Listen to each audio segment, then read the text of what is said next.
from Content Evolution in the Research Triangle region of North Carolina and from Silicon Valley, California. This is NuWorld with Content Evolution, conversations with thoughtful people and leaders at the intersection of innovation, people, and technology. And today we have a guest that Mike McGuire, my co-host, has invited. And Mike, we're excited to hear from Derek Slater. Why don't you introduce him?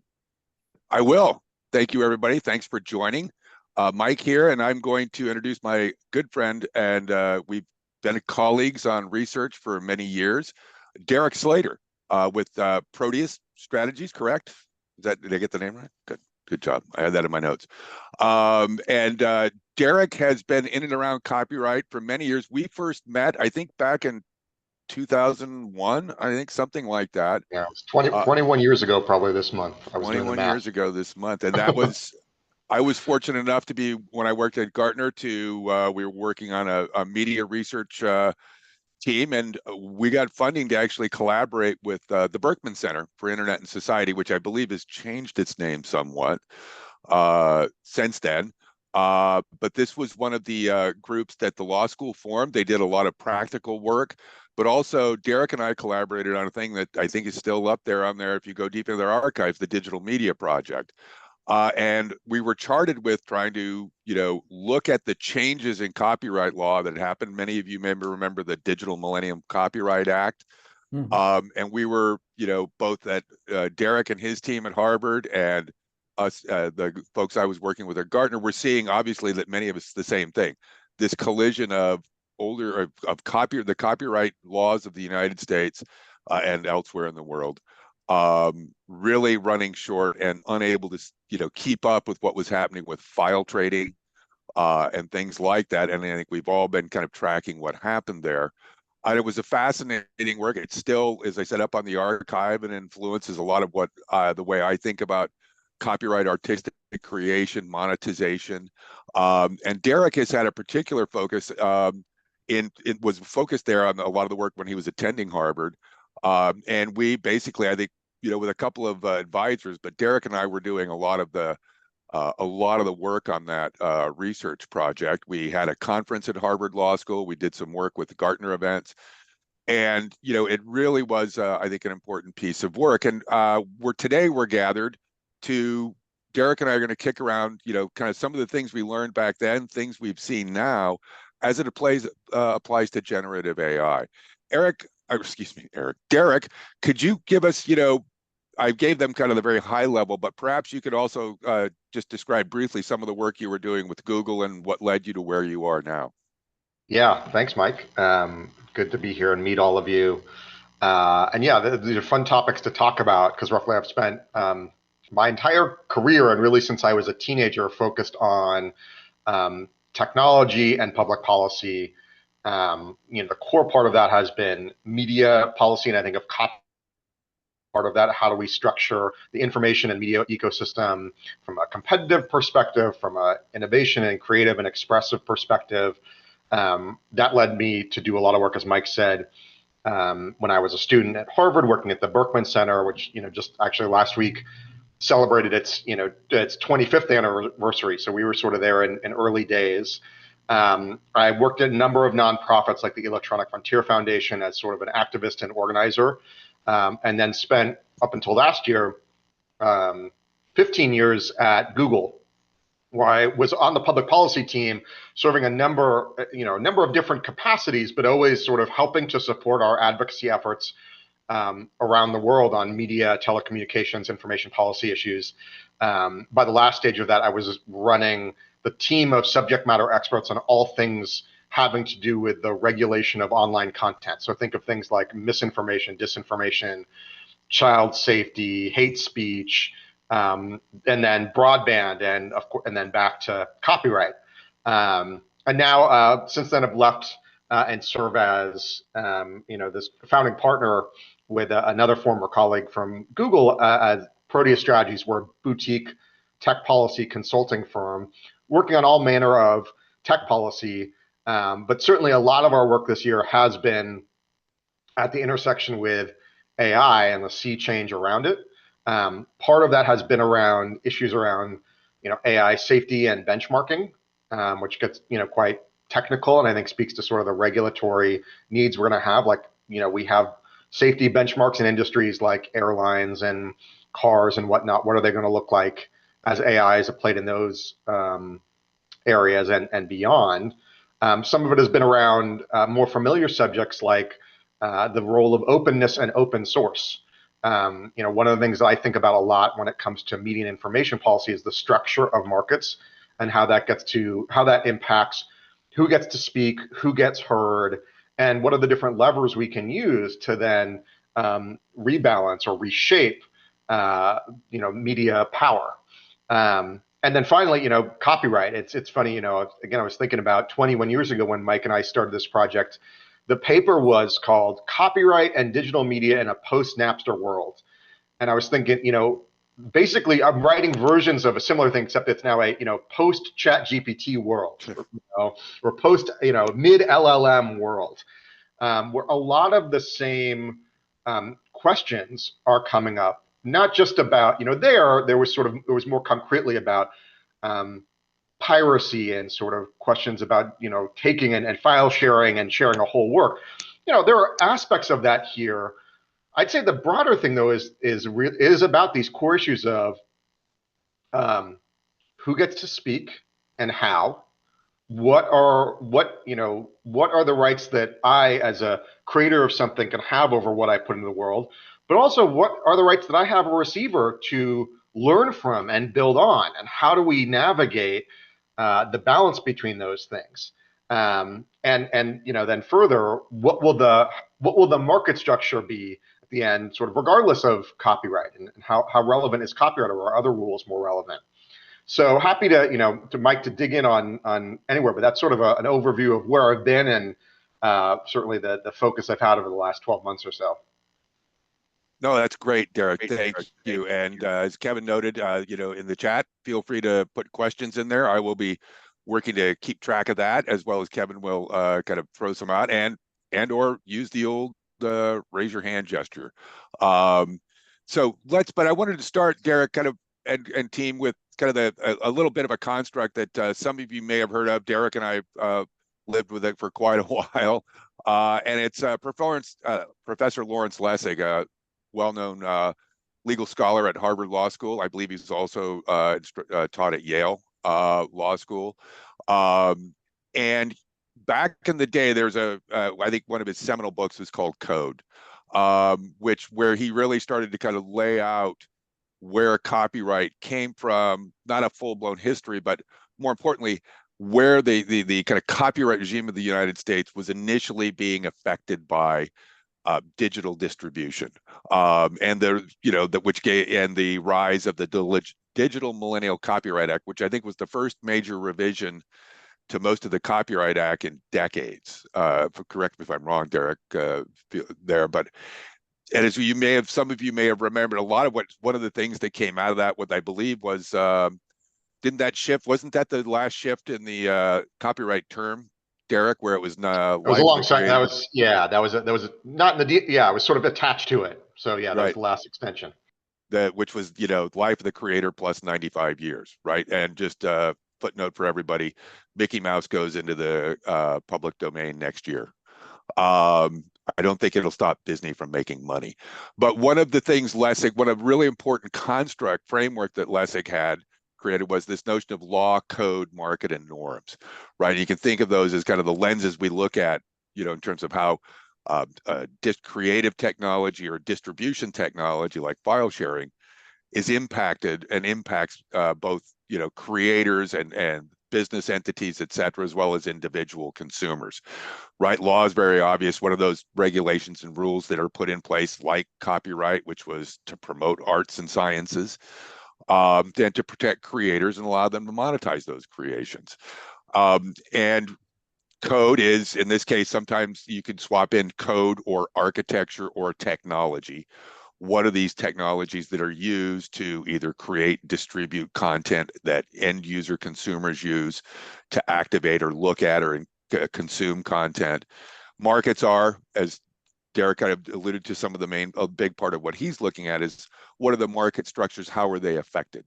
which players or entities in a system are affected by a disruption like digital creation and distribution.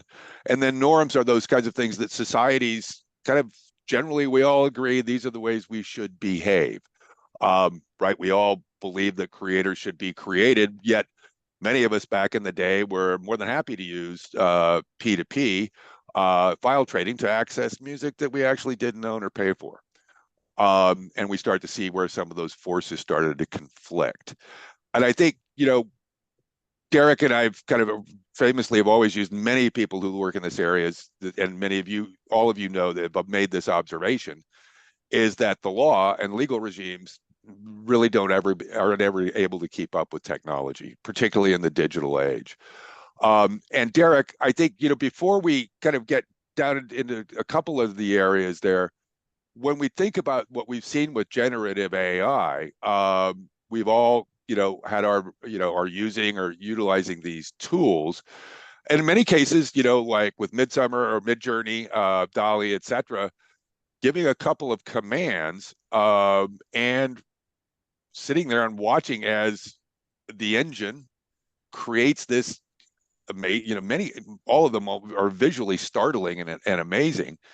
But when we sit there and see that, one of the first questions, that we see that I have for this is, and we've seen a couple of these play out.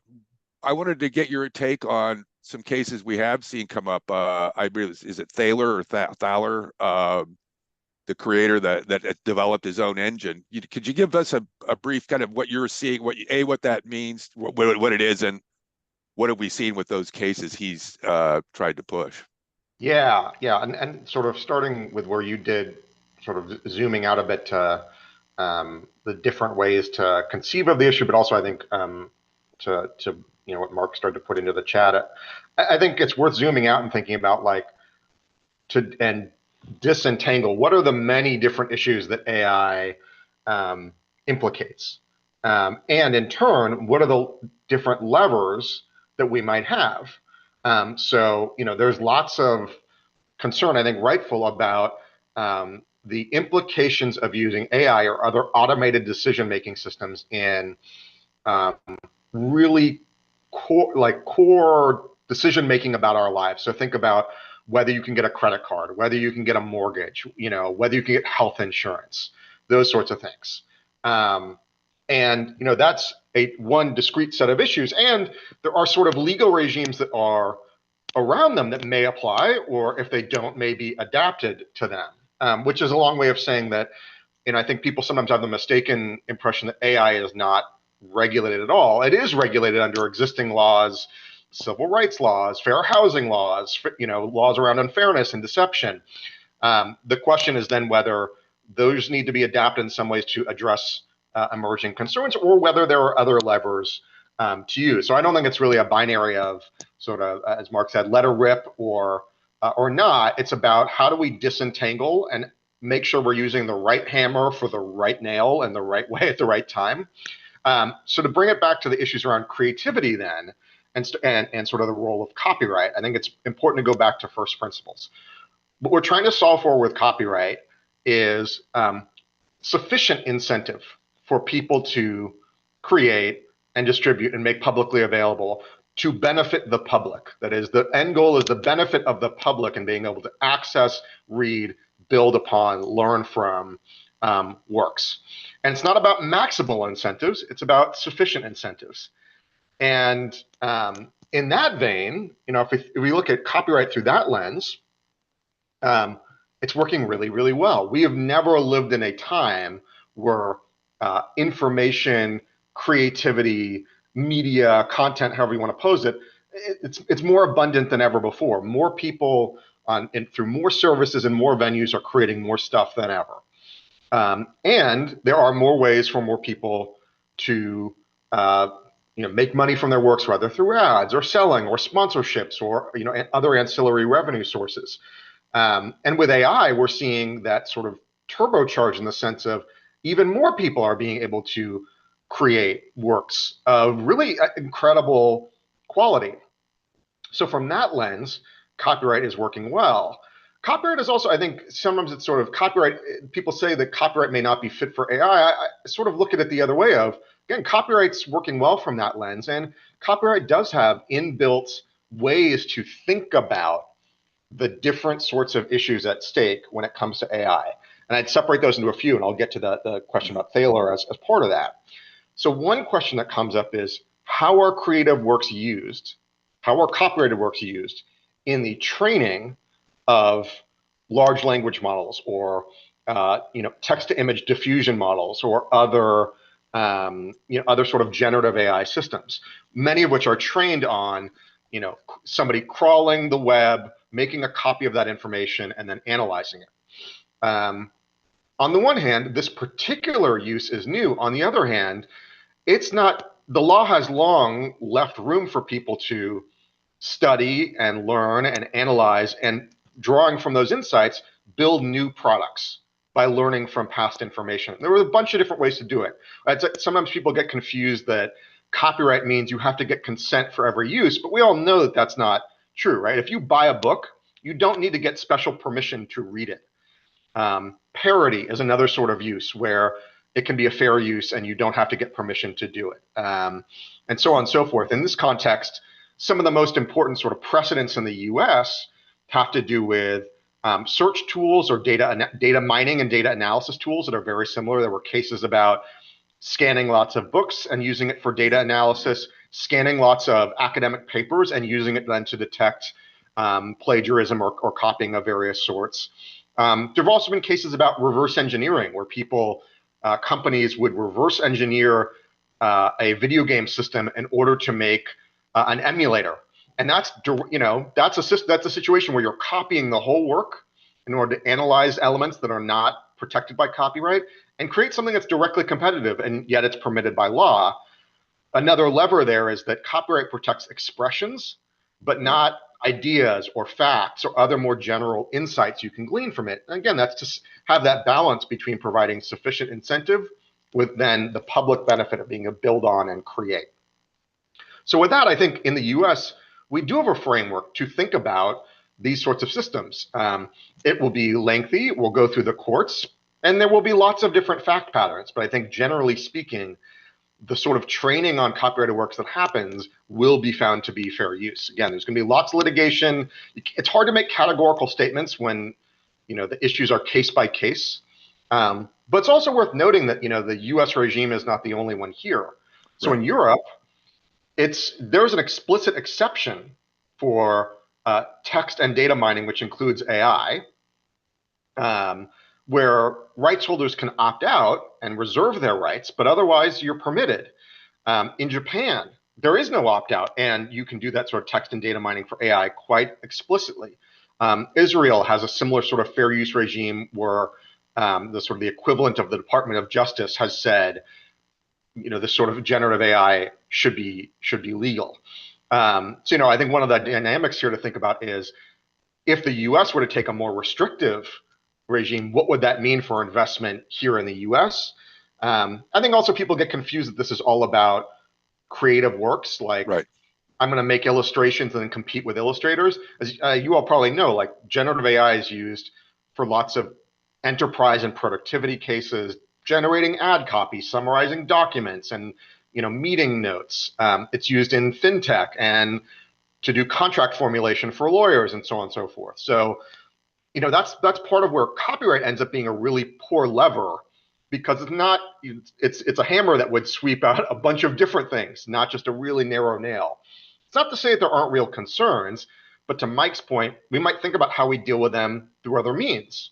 So if the worry is, there's a sense of unfairness when you don't get consent for using somebody's work, maybe we come up with these sort of norms and standards like robots.txt. So robots.txt is the standard that's long been used for somebody to say, hey, I don't want you crawling my website to make a copy to index in your search engine or for other cases.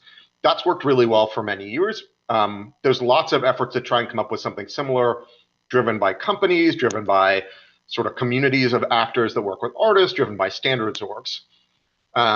If it comes to compensation, in the worry that this will enable a new range of people to compete in the market, to basically, create Right. new works that then competes. That's less an issue of copyright law. Like, copyright has never been about protecting existing creators from fully new competitors who are making new expressions that are distinct. But it is an issue of labor law. We see that in the Writers Guild discussions, where they haven't been asking for a ban on the use of generative AI. They've been saying, if you're going to introduce generative AI into the workplace in Hollywood, let's divide the benefits equitably, right? It doesn't matter, you could be introducing a photocopier or a synthesizer or generative AI that makes work go more efficiently. That doesn't mean you get to pay me less.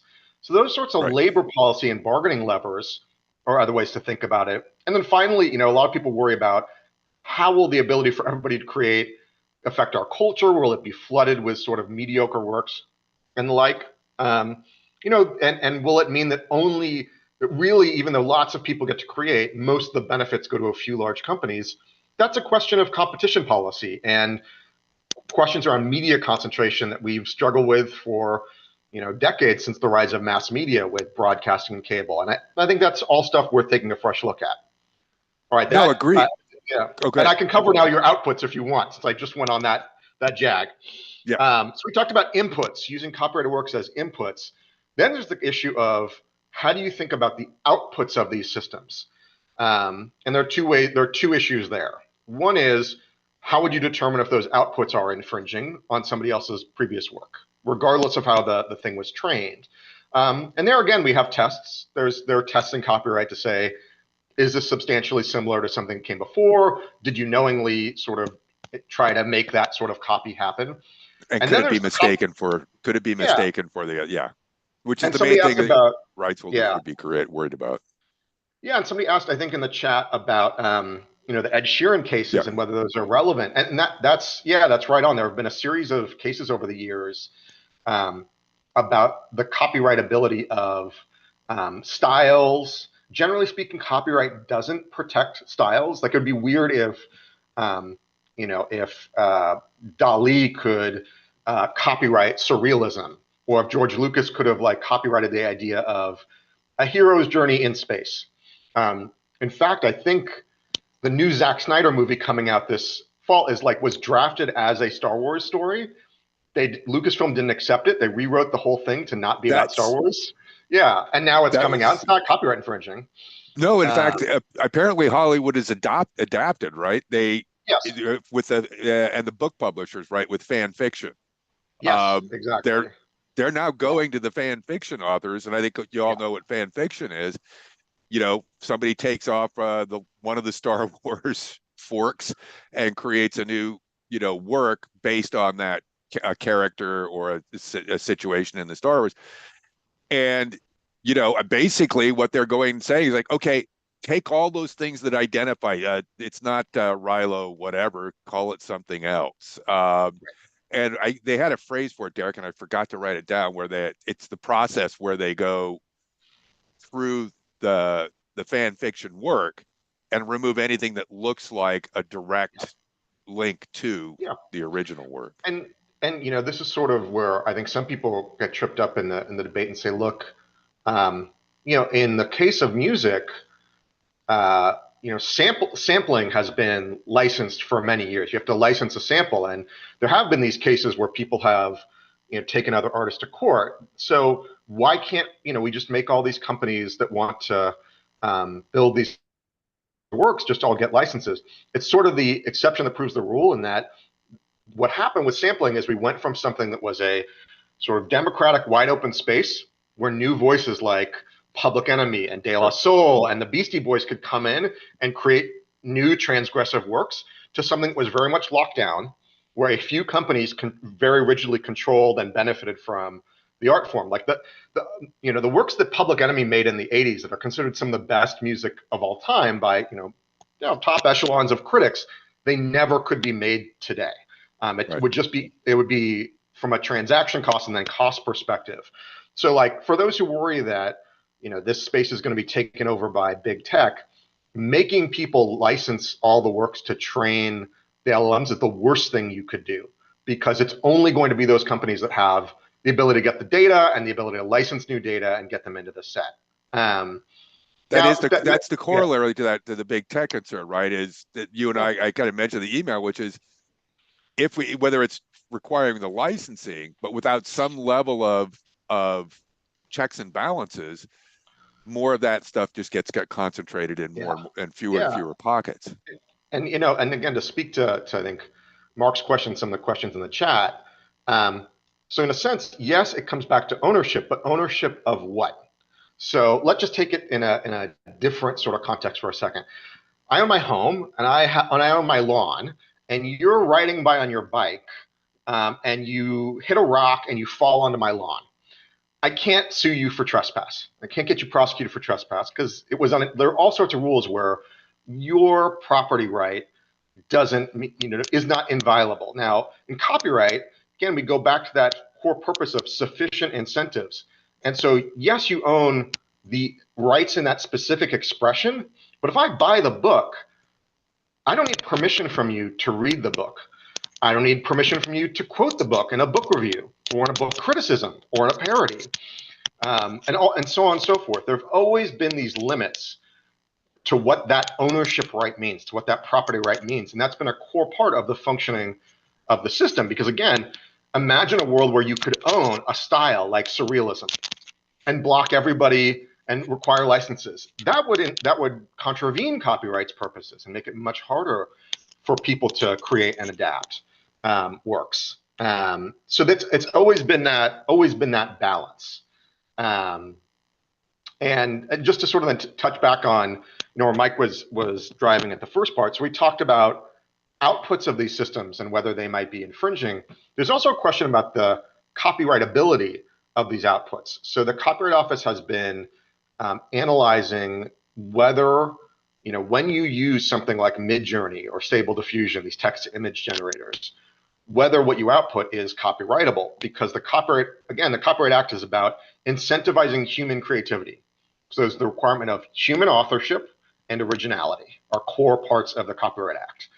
And the Copyright Office so far, in looking at just basic uses of Midjourney, where you type in a prompt and it spits something out, has said that initial output is not copyrightable because you didn't have sufficient control over that output. It's more like you going to an artist and saying, make a picture of the sunset for me. You wouldn't be considered the rights holder, the creator of that. And so they've analogized it to that. That's not to say you couldn't get copyright on what you build on top. So if you took the initial image and you layer a bunch of stuff on and you change the colors and you add some characters, well, you can take copyright in that. But I think this is going to be a really tricky area because I think the sort of basic text-to-image generators are going to look kind of anachronistic very quickly. Like right. Most of this is not just going to be people typing in text. It's going to be a much more interactive process where the user does have different control, if not more control, and control will be very hard to ascertain. So, I think that's going to have to keep working its way through the Copyright Office and through the courts. Well, curious, Derek, I want to get to a couple questions here, but one, I think because it's come up a couple times. I think initially Kevin brought one up and we had talked briefly about it. That when we think about, some of the folks we work with on this team or on this federation, if I'm working, say, with an enterprise and a marketing and their creative teams are starting to use, or even if their sales teams, right, who may generate perhaps the magic presentation that is guaranteed to sell your product no matter what. Yeah. Do we see that? What are those concerns or risks that a creative or marketing or corporate communication team has as they logically will start using some of these tools, whether it's Chat GPT or any of the visual tools? I mean, is there a sense that as Mark mentioned earlier, why not just let the marketing and creative team go crazy using those tools? Yeah, I mean, I think it really depends on the case you're working on and sort of how much your team is relying in the first place on the sort of the copyrightability of the asset. Because look, if you're preparing an internal document, it's you're not surfacing it to the public and you're not worried about like excluding people from selling because nope, this is not for sale purposes. And look, if the document was like if the misappropriated by a competitor, like by breaking into your servers, well, then you'd have a, you maybe don't have a copyright claim against them, but you have a claim for, maybe for breaking into your system.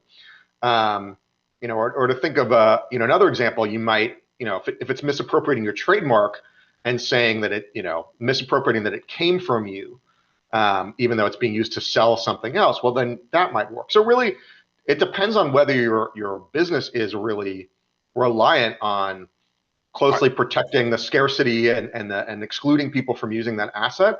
I think a lot of businesses might not be with those sort of presentations. And this also gets to with artists. There are a lot of artists who don't, their problem is not enough people seeing their work. It's not about scarcity. It's about like they need to have abundance. I think from the business side, what I was thinking from more business enterprise is, let's face it, the designers are, if I have the tool like, any of these engines, and I'm working on a new logo, right, or a new visual theme for my company, I can protect that through service and trademarks, right, or service marks then trademarks. Yep. The question becomes the open question in my mind is, as the designer working for that company and using that and creating that, what do I have to notice, share, or give credit to the AI engines? Is that, is that going to be an issue that a legal team and an enterprise has to deal with if they, their designers are going crazy and doing these awesome new logos and design themes that are brandable assets? Yeah, I mean, I think I don't know if there's anything of where you'd have to give credit to, I made this with Midjourney or not. I don't think that's necessary to get a trademark, though I'm not a trademark lawyer, so consult your counsel. If you were going to try and copyright it, you would have to disclaim, here's what I made with Midjourney, here's what I added on top, and you would have to separate that out, at least to some extent. The Copyright Office has assured everyone it's not burdensome. You could just do a short summary, but it's to be determined exactly what that process is going to come down to. I think to get to one other sort of related, question in the chat, somebody asked about like, what about people just creating something in the style of Taylor Swift or another artist? And I think this is the issue that has gotten, artists the most upset. And I think we can all understand why. Like there's a wide, here's one thing I've learned in engaging in this space. There is a wide variety of opinions among artists. So first of all, there are some artists who use these tools, right? Who build on them, who make a living from them, and who want to see them protected. There are other artists who clearly have real concerns, but even within them, there is a wide array. So some people say, I don't like you using my work at all to train these systems. But some say, I don't like it if it's, one of these big tech companies, but other people are okay, or it's okay if it's a non-commercial provider. Others are more specific and they say, look, I'm really just worried about systems that will do outputs in the style of so-and-so. And I think, that makes a lot of sense. I think there are a lot of like ways we can tackle that concern about style, which I think is part an economic concern, but also I think if we get down to it, it's partly a personal integrity, almost a privacy concern of sorts. This is my personhood that you're copying. And with that, there are lots of ways to tackle it. So one is through law. Again, copyright doesn't generally protect style, but in the states, across various states, there are rights of publicity, where if you are using, my likeness to sell something to make commercial gain, there are some rights of action. There have been cases where people have mimicked the voice of. There's a famous case where they mimicked the voice of Bette Midler in a commercial. And they said, this isn't a copyright claim, but you have a claim under state law to deal with it. And people have proposed maybe we should have federal rights of publicity or a federal anti-impersonation law of some sort. I think that's interesting. It raises really tough questions of, how would that impact follow-on creators that are just, again, legitimately just trying to do something in a general style, and how would you not have a chilling effect on those creators? But it's worth thinking about. There's also, this gets back to norms and tools. So Stable Diffusion is mainly supported by a company called Stability AI. Stability AI has sort of tweaked their models so that it is sort of harder to do something in the style of so-and-so. OpenAI has said they will, in future models and future designs of their system, make it so that you can't output in the style of a living artist. So if you type in, I want something in the style of Taylor Swift, and Taylor Swift is objected, or even if they haven't objected necessarily, just by default, they won't do it. Microsoft, for their image creator, has an opt-out system. So I think we're starting to see those sorts of norms come into play that can address a lot of it. The final thing I'll say there, though, is like, well, why wouldn't everybody just do something in the style of Taylor Swift?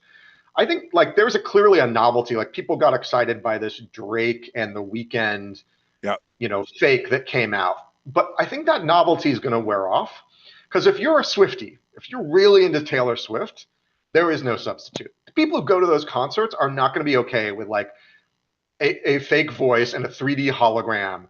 They want to see the real thing. And so I don't think that, some of these questions of, are we eradicating the notion of ownership and copyright? Again, no. Copyright has always been this balance of some amount of protection for the public benefit, so not maximal protection or complete protection.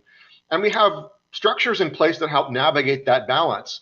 So, just sort of continuing to have that balance doesn't mean, the right goes away. It just has to be sort of interpreted, adapted to this context, and we have the legal regimes and legal tools in place to do that.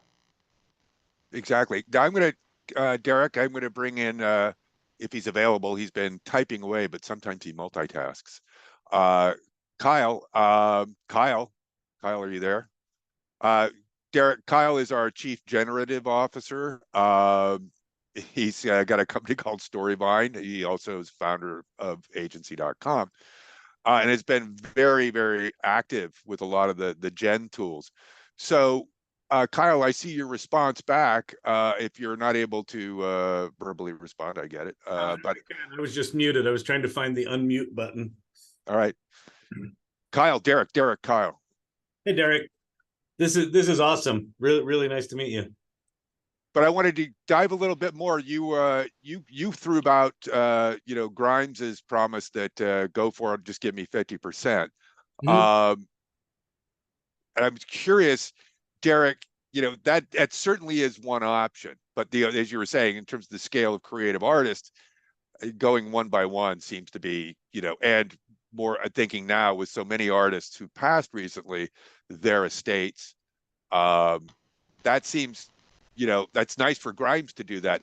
Do you see a potential for a more centralized regulatory body that kind of checks those boxes and it creates what, I don't know if you guys saw that, but Derek, you and I think we're talking about it, was the Mark Mulligan's discussion talking about some sort of generative rights, right? Where and that my creations, I can check a box to say they can be used for X, but you know what? If you're gonna wholesale it, I need a bigger cut or whatever. I think it's an interesting space, and I guess what I would say is, like, as it gets investigated both from a legal and a technical perspective, like the questions I would ask is, first, how are we making, what are we solving for? And part of what, again, I think part of what we're solving for is that artists benefit, and they benefit economically, but also just sort of there's a personhood aspect. I get that.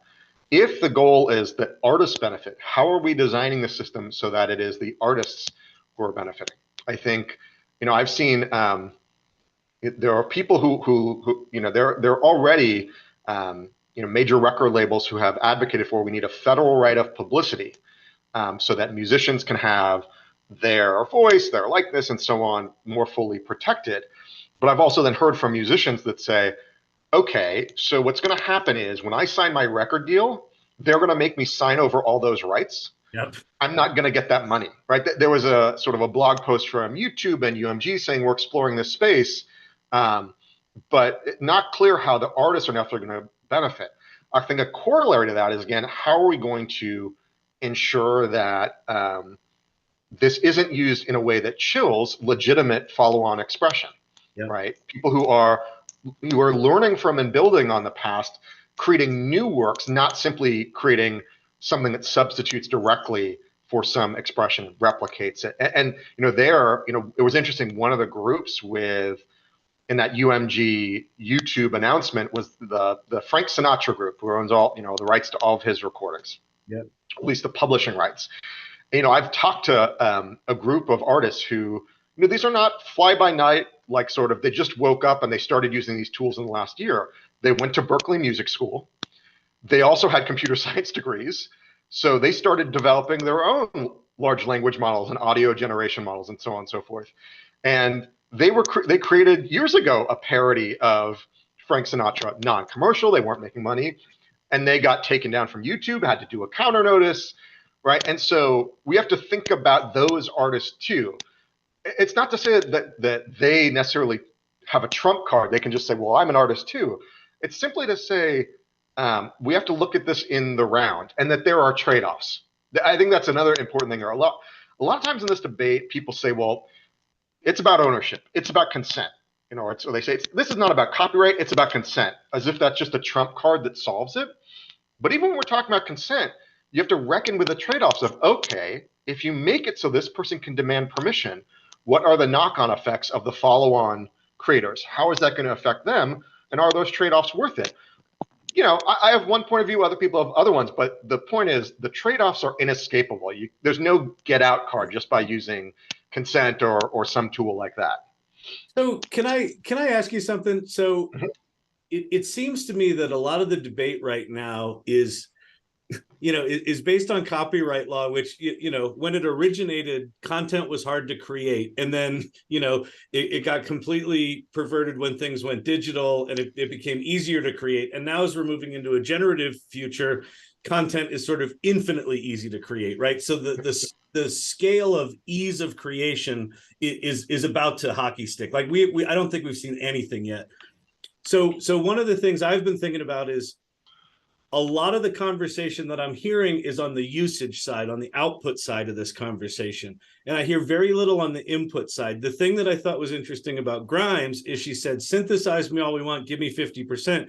She's doing that ad hoc right now because there's not a mechanism and a framework and a technology in place to make it easy for the artist to do that.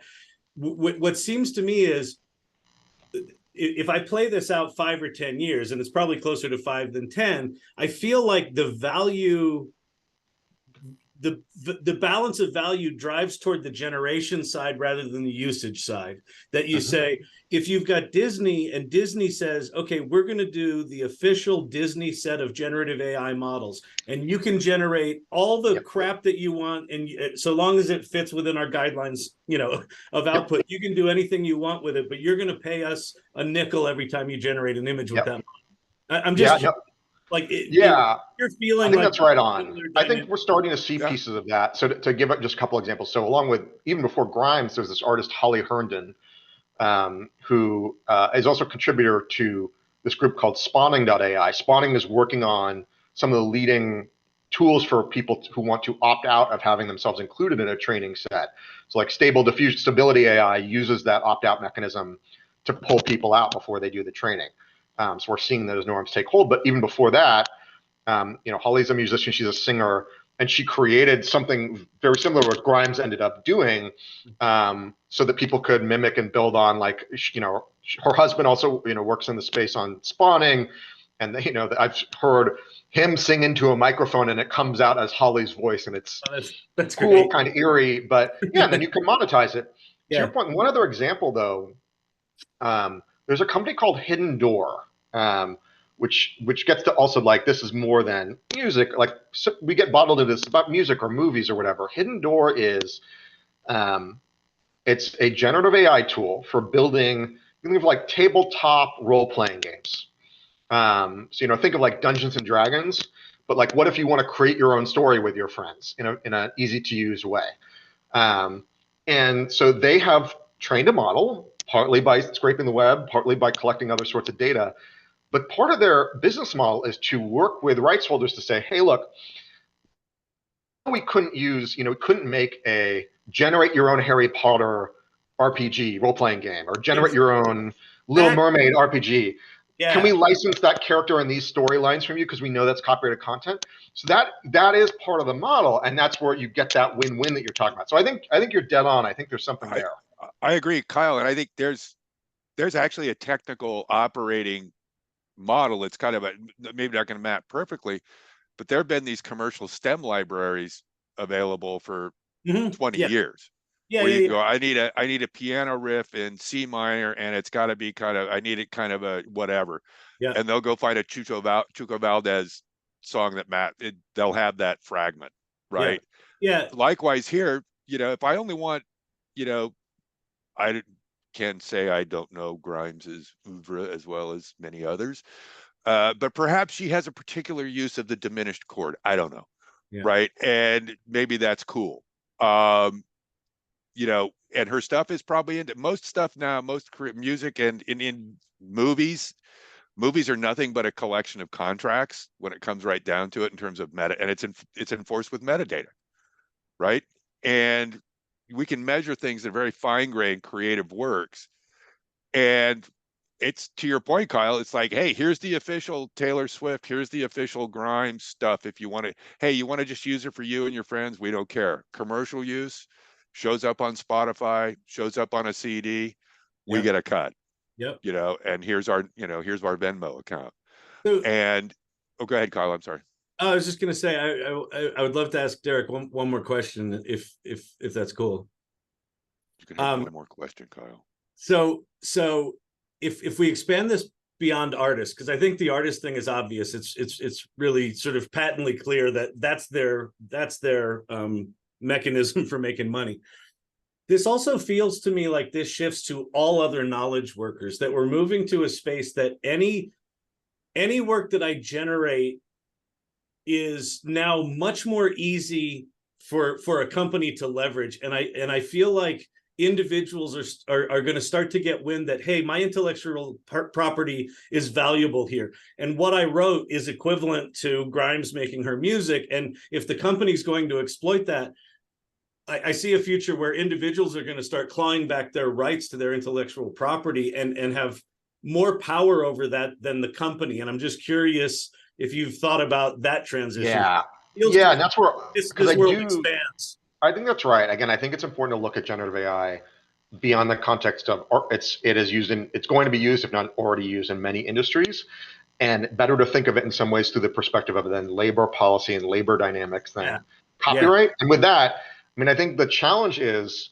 and I'll talk about this. This is something that Cory Doctorow, the author and activist and big thinker, puts very eloquently. Look, the challenge that artists have, and I think this will apply to the other sort of labor you're talking about, but when they go and negotiate, right, they create something, they own the copyright, but they have no or limited, unless you're the biggest stars, bargaining power to retain those rights, right? So maybe Taylor Swift does, but if you're trying to get a record deal, so you could expand copyright. And what Cory says is it's like a kid goes to school with $5 of lunch money, and the bullies beat him up, and they take the $5. And the kid comes home, and tomorrow, well, you give him $10. What's going to happen? The bullies are going to take the $10, right? So you can expand those rights all you want. So that's about bargaining power, and I think that applies with the knowledge workers too. To the American, imagine the American Airlines customer service assistant who is training their AI replacement. Right. The question is about bargaining power. And I think one of the issues in this space that I, would advise the AI companies to think more about is how do they want to get ahead of that labor debate? Because I don't think that it will be as simple as that worker simply blaming American Airlines. We've already seen with the writers go yes, they're fighting with the studios. It's a labor negotiation with them. But they are actively talking about that it is OpenAI and ChatGPT that are the problem. So I think it's still the extent of which the labor transition happens, because technologies tend to diffuse more slowly than we think, even in this digital age. It's hard to change corporate culture and processes, but if things are transforming at a more rapid speed, the AI companies are going to bear the brunt of the criticism, even if they're not the ones directly deploying it in the workplace. So they need to think about how do they want to gauge on things like collective bargaining power, things like taxation, right? If this is leading to a more fissured workplace where there are more 1099 workers, more contractors, how are they supporting rights for them? How are they thinking about how, right now, the tax system incentivizes investment in capital versus labor because of the payroll tax systems, and it incentivizes against 1099s in various ways. So how do we change the tax system? How do we think about the social safety net and other ways of transitioning? There's a lot of gesturing in this conversation that can happen to like reskilling. It sounds a lot like the offshoring conversation that happened, in as we went through the rise of global trade.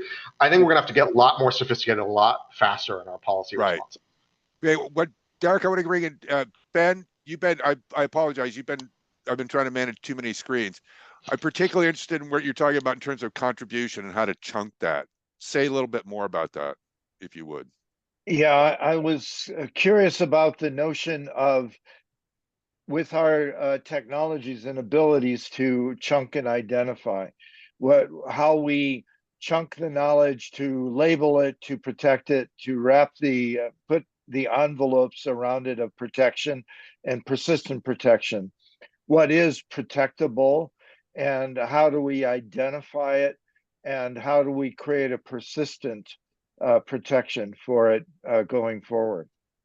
Yeah, that's a really good question. I mean, I think to start the top level of like, there are different protections that may apply, but if we think just in copyright, the thing you can protect is the specific expression that you have created, not the ideas, not the facts, not the general genre or style.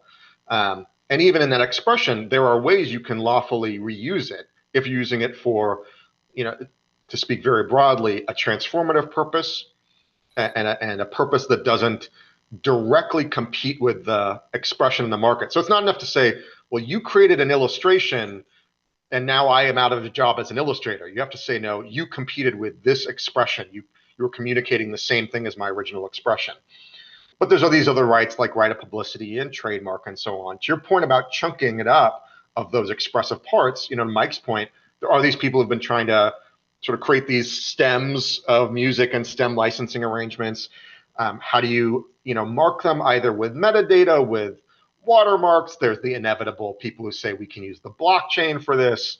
I'll just say it ends up being really hard to do this sort of rights management.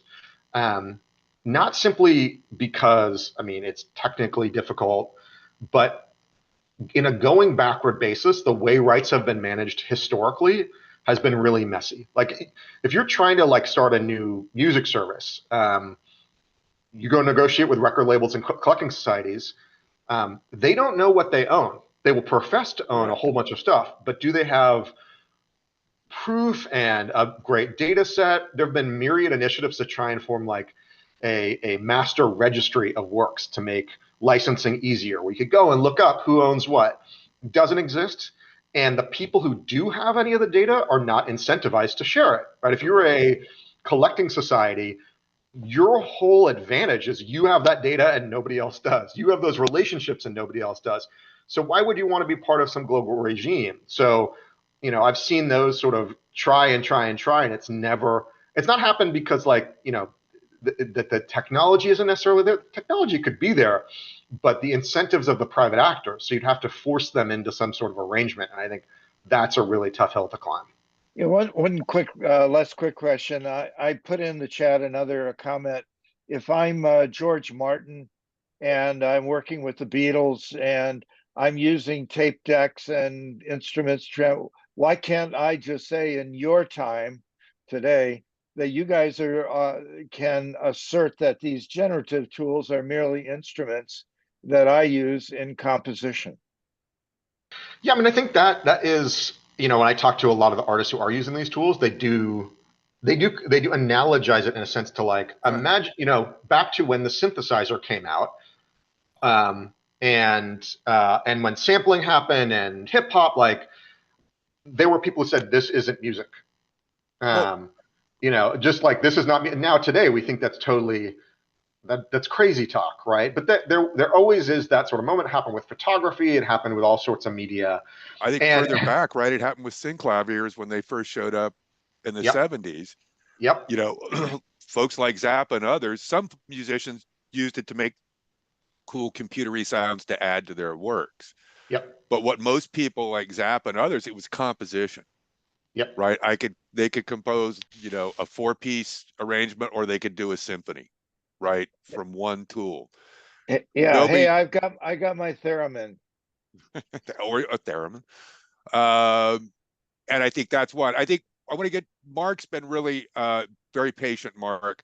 I'm particularly interested in that last statement you made regarding uh, kind of the flourishing of humanity in the face of this. And I think you're kind of seems like you're heading towards like, what's the balance point? Help us understand that. Yeah, thanks. This is a great conversation. I'm happy to be part of it.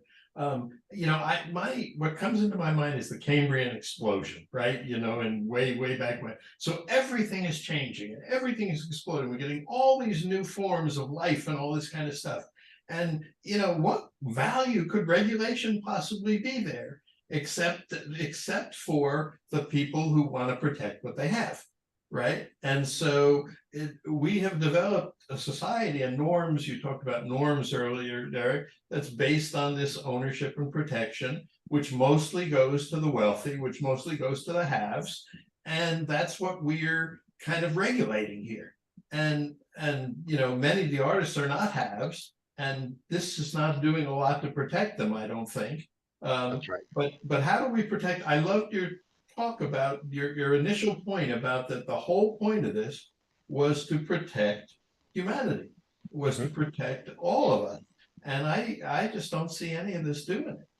Yeah, I mean, I think this is a constant challenge in the debate and thinking about just the equities here of, we don't want a system where we are protecting the past against the new, the young, the future, the different. Now, again, that doesn't mean that like, okay, then the new has a trump card because they're new and better or something. No, it just means that like there are multiple sets of equities here that we have to think about. And that's where I really worry. It's one thing to say, look, you are directly copying my expression. You're making a new Harry Potter story and you're selling it and you're making a movie of it and you're selling that commercially or something. It's very different than I'm using a generative AI model to make a totally new expression, a new movie that's different. And you saying, well, now you're competing with me in the market for movies or the market for books. Okay, but that's okay. We want people to be creating more stuff. That's what the system is there for. So, you know, it's those equities that we really have to wrestle with. And again, look at the full set of ways to think about how to make sure creativity thrives, innovation thrives, people can benefit.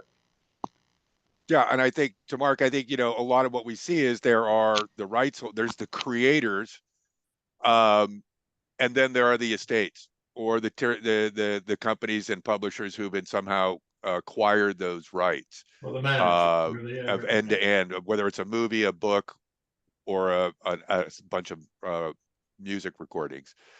I think where one of the things I had is I think because Derek and I have been in panels and argued with people about this, 95 years for a copyright term in this day and age, that's kind of insane, right? There are lots of works that span time over time, but most of the stuff we know, a lot of it's in the public domain, right? These works that are iconic, that are timeless, they're in the public domain. I think one of the things that we've seen, and I think Derek's addressed this, but also one of the links we put in there was from Mark Mulligan. He talks about temporary terms, right? Temporary rights. Like, you know, if to Derek's case, I've created a new entity, a new version of Harry Potter. I've taken this in X and Y. Maybe the copyright is not set 95-year life of creator plus 95 years. Maybe it's what the market, you know, market exploitation, 12 months, right? If it gets sub-licensed somehow for some other use, well, that's a different story. That's a different thing. But when we think about shorter terms and temporary terms for copyright, I think that's how we both protect creators now and give them the runway to say, here's the future. You have a way to monetize and exploit those things. And, you know, for this term, we'll make sure that you're the one monetizing that work, not somebody else. And I think a lot of what we've seen in copyright that's been in there again, starts to move less from the protection of the thing, the creative work itself, to some of the downstream uses. As Derek was talking, there are things around other, NILs, right? Name, image, likeness, right? I think you were talking about the right of publicity, right, Derek, a little earlier. I think there's, something like that gets a little bit more flexible, that allows people to share and move humanity forward, I think, as you're describing, Mark, but also incent me or others as a creator to put it out there. Anyhow, I think I just want to point out that we are past our allocated time. So if you are inclined to stay for a few more minutes, Derek, we would be glad to continue with Q&A. For those of you who need to go, because that's all you put on your calendar, we thank you for being with us for this edition of Content Evolution New World. And for those who want to stay for a few more minutes, we'll keep going. Mike, back to you. Thanks, Kevin. Yeah, can I just react for 1 second? I think you brought up absolutely the important thing: public domain. Why isn't everything that everybody in the world creates in a public domain? And the answer is because we've decided to protect certain people or certain things or certain that, and that's the discussion we're having. Who gets protection and why and for how long? Yeah, no, I think that's exactly correct. And I think, again, we can't, it's slight corollary to what Derek was mentioning earlier, can't go back and fix the ills that were created 25, 30 years ago, or even last month. We all know there's tons of classic impressionist artwork, Derek, right, that are sitting in individuals' living rooms because they had the money to pay $150 million for whatever, Van Gogh painting. That seems terribly unfair to me, but that's commerce. And I think this is how we incent that flow of content, the new works, while we do, I think, again, one of the ways we get past this is we do need to, think about what a copyright is and its term, right? 95 years is insane. I think when that extension was granted, there was a lot of, Sturm und Drang about that at the time. And I think, we're going to have to, continue. This is not, and I think part of this too, I think, Derek, give me if I'm wrong, is oftentimes I found this when you and I were working together, and then like subsequent work I did or panel discussions, it's always like people want to come down and like, okay, let's decide it now. And we're going to put a bow around this new modification to copyright law, and we're done.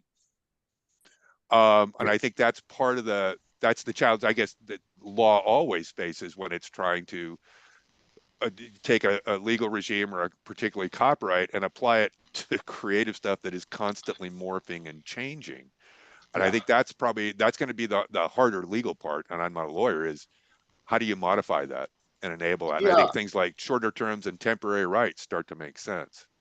Yeah, it's interesting. I think when we were first working, Mike, we were at this moment of real disjuncture and a point where there was sort of there was more stark. We were talking about real, actual piracy there. There were people who were downloading full versions of work. So like, we're not talking about, does this generally substitute or compete with you in the market? No, it was like, this is the same thing. And what would be the impact there? And at that point, there was sort of more openness to pretty radical restructuring of copyright in a variety of directions. I think now what we've seen over the last 20 years is, people can continue to make money from their works. Creativity is thriving, right? I mean, the sky didn't fall. That doesn't mean that everything's hunky-dory, though. One, I think still copyright is if anything, so very extensive in its rights in ways that can limit creativity. Length of the term. Just, one of the quirks of copyright law in the U.S. is it's not just about actual damages, right? You don't just say like, you have to pay the actual harm. There are statutory damages which can be up to $150,000 per work. So it's like, you guess wrong about the law, you go out of business. That's not a great system for incentivizing experimentation. I think we've also seen is just, copyright is not the best tool to navigate a lot of these issues, right? Correct. And I think a lot of what's driving to me the concern around generative AI is the sense that big tech companies are extracting and capturing value from artists. That picture of it erases the users of the tools on the other end. It also then obscures, so what you're worried about is concentration in the technology space. Well, that's a bigger issue. That's not like copyright may be a piece of how we play around that, but obviously there's a lot more to the issues around how some firms get share and dominance over certain sectors, and maybe we should look at those. Again, in the media space, there are also non-economic factors that we've long looked at, that is wanting to have a diverse set of speakers in media, because we think that's important to a flourishing society and culture. So, that's where I think copyright is the hammer that is being used for many different nails right now. I think these lawsuits are going to be very disappointing for people who think that that this is going to be the path forward for stopping, stunting, really throttling back these tools. But doesn't mean the concerns go away. So my instinct has been like, let's start working through the concerns through other means now, rather than just punching each other back and forth on copyright. Would you agree that was it the judge who ruled in Thaler's case? Was it Beryl? I don't know. Whatever. Point being, right? It's like, you know what? Only a human can get a copyright for a creative work. And as far as the law, and again, not a lawyer, that would be my read right now, is what it says, is you can accept, and as we know, corporations are people too. Thankfully, I'm going to be sorry that Mitt Romney is not around anymore, but whatever. But to that point, I think is I'm making money. Just because we have, this is fair use, okay? Because we've invoked her so many times. All right, 5 seconds of Grimes. Yes. Kevin, was that into? Are you playing it, or are you asking me to answer the question that I see in the chat? I just played 3 seconds of Grimes. Okay, cool. I couldn't hear it. Oh, you couldn't hear it? But But just to answer a couple questions in the chat, on the question about Grimes, I'd actually, on the public TV model, I'd kind of push back here. There's a lot of research on public service media around the world, where in the U.S. we don't have a very strong public service media system anymore. We do have a tradition of it. It's a much stronger tradition elsewhere, UK and Europe and beyond. And the studies that have looked at how those places perform, they have when it comes to ills, not just around media diversity, but like polarization in politics and sort of people's attention to the news, those places perform better. They're not perfect, but they perform better when there's public service media. So I think it is a real tragedy that the U.S. has not had more of a public service media system. Doesn't mean the state has to come in and create, the one television network to rule them all. You can imagine something much more local, community-oriented, decentralized. But, look, you don't expect a bookstore to perform the role of a library, right? We have libraries for a reason. So we just shouldn't expect commercial entities to do all the things. We shouldn't expect public entities to do all the things. It's about having an ecosystem of sorts. On the sort of the cap profit model, a viable solution to concentration. No, I'm skeptical for 2 reasons.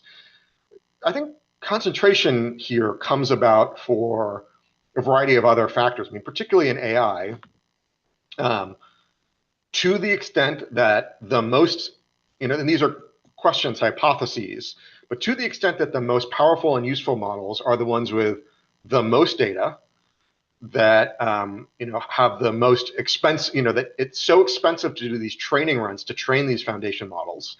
I think GPT-4 estimated over $100 million, and so on and so forth. And running inference, that is the day-to-day use of it, is millions of dollars, right? That's going to mean you have to have a lot of capital up front, a lot of data. There are then the network effects that come from the data you gather from lots of people using the system and the sort of flywheel of benefits there. And there are a lot of inbuilt advantages. So I think there are a lot of other reasons why concentration happens. Network effects, switching costs, access to data, data as a barrier to entry. I'm not saying it's inviolable. Like, one of the interesting things here is there's a lot of interesting work around open source models, and then people who create open source models with relatively limited resources or with a lot of resources, but then people can take those open source models and fine tune them for other purposes. I think there's also a question of, does everything need to be the most data rich, most powerful model? Like, maybe we get to a point where it's sufficient and like you could pour more data in, pour more compute into training, but we don't really need it. So I think that's the bigger level there. The cap profit piece is, I think, interesting, although, I think, look, if the cap profit is like, if we become the point where we're a many, many trillion-dollar company, then we start investing in public benefit. I don't know how much of a difference that really makes. There's still fundamentally a for-profit company at that core. I worked for a business for a very long time. I work with businesses now. I think it can be very productive. Again, we just shouldn't think that businesses will do nonprofits' job or a public interest group's job. They have different roles to play in the ecosystem. Right. Yeah. The thing I think it's interesting about Altman's model is, his supposition is that the productivity gain is going to be so dramatic that it's incumbent upon companies to take some amount of that upside and funnel that back to individuals. So, like, conceptually, it's interesting, right? But whether or not that delta is as dramatic as he's assuming it will be, that remains to be seen. I think, to your point, Kyle, or what I was going to say is, now that's a stated model. That's a hypothesis or a potential model we should look at. Yeah. Great. Let's look at 15 others or 5 others, whatever, right? Yeah. There's going to have to be this mix, because otherwise we don't achieve any kind of balance between creators, exploiters, and end user customers. And exploiters, I meant that generally positive, not negative view. People who add value to some degree by helping distribute things. Okay. Derek, give us 30 seconds on what you think we should be keeping an eye on for the next year or two or time period. Yeah, I mean, I am most interested in 2 things in this, or sort of, maybe I'll give you 3. One is this question of open source and concentration. Like, I think there has been a polarization of people say, open source means this will be a flat, totally competitive market, so dynamic, no barriers. And some people have said, this is sort of open washing. This is just big companies. Android is open, but didn't stop it from becoming relatively dominant. I think the truth is, we don't know yet. There are a lot of questions we need to answer about how these tools grow and scale. So I'm really interested in the role of openness and open source in structuring the market. And all businesses should be thinking about that in terms of who their suppliers and partners are. Second is the role of these norms around signaling preferences for use in training. And there are already these opt-out tools, but how could those be more flexible, more granular, to reflect the different sorts of interests involved? And how can they help sort of address some of the key concerns in this space? And then finally, the labor issues. I think those are going to be fundamentally, I think a lot of this does come down to labor and tax policy. And the way that the takeaways from the WGA, we're looking at the United Auto Workers, they may strike, and how that evolves. Because I mean, they're calling out Tesla as a non-unionized work site, how that evolves as sort of things go forward. I think that's going to be where a lot of the action is around AI, and a new version of the debate around offshoring now centered around automation. Exactly. Well, no, thank you. And I think I would, my final remarks would simply are that this was a great example of why these calls and this team is a lot of fun, and it's edifying. And I think we addressed a number of things. For me, I think, I will look at it from somebody who's been around the music industry and whose father was a painter, a watercolorist. And I think one of his only things he asked myself and my sisters to do with his collection, his work was, um, just don't let the Republican Party use these for their Christmas cards. Don't let my landscapes be used for Christmas cards for political organizations I don't like. And I thought, that's a reasonable ask, Dave. But what that comes down to is it wasn't about the redistribution of his product. It wasn't about, because he was alive long enough to see digital cameras and experiment with them himself to see how you could take a picture of one of his paintings and print it out and look pretty good. But one thing I think that Jen and I will never be able to do that my dad could do, which was capture a moment, light, etc. They can assemble those parts, but the spark that said, this is the moment, not 5 minutes from now, that's always going to be human. And I think we can all embrace that and look at these things as they evolve as tools that need to be governed. There need to be some regulations around them, but they're tools. And I think if we get beyond that, we start seeing some of this polarization and the concerns. I think I'm not to dismiss the concentration of power with tech giants, but I think that's the cop out right now is what I'm thinking, is to look at the tech guys and just say, oh, there's concentration of power. That's the cop out. That's the easy way out.